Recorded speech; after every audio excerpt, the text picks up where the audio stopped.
গোৱালপাৰা লক্ষীপুৰত নৱজাতকৰ মৃতদেহ উদ্ধাৰ। গোৱালপাৰা জিলাৰ লক্ষীপুৰ থানাৰ অন্তৰ্গত ফলিমানী দলঙৰ তলত আজি পুৱাৰ ভাগত এটা নৱজাতকৰ মৃতদেহ প্ৰত্যক্ষ কৰে স্থানীয় ৰাইজে আৰু মৃতদেহ প্ৰত্যক্ষ কৰি আৰক্ষীক খবৰ দিয়ে। আৰক্ষী ঘটনাস্থলীত উপস্থিত হৈ মৃতদেহটো উদ্ধাৰ কৰে।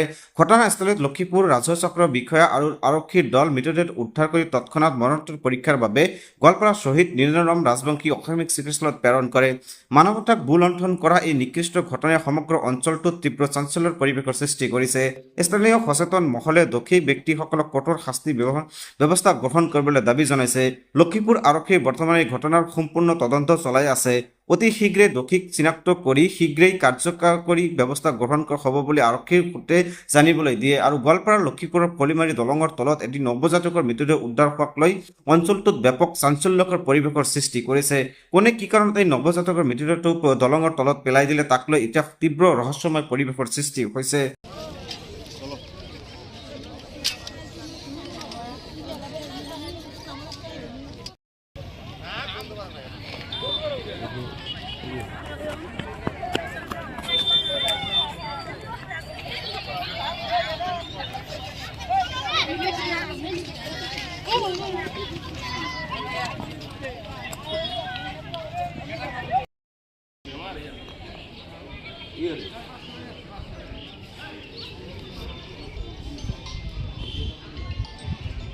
এমৰ থেকে ভিজুয়াল না দিয়ে ভাল নহয় ৰে এইফালৰ পৰা অলরেডি আগে নিছি এবার আরো বেশি নিল মানুষ বেশি হয়েছে এখন। হ্যাঁ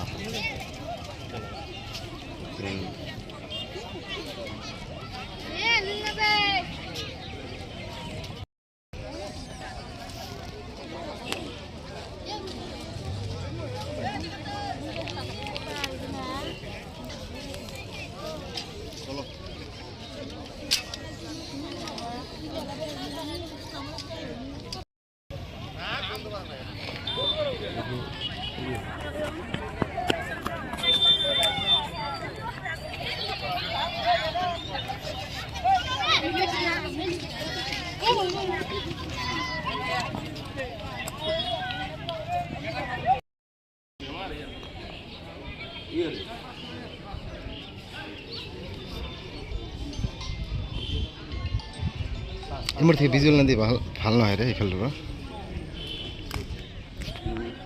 অলৰেডি আগে নিছি এবাৰ আৰো বেশি নিল মানুষ বেশি হয়েছে এখন। হ্যাঁ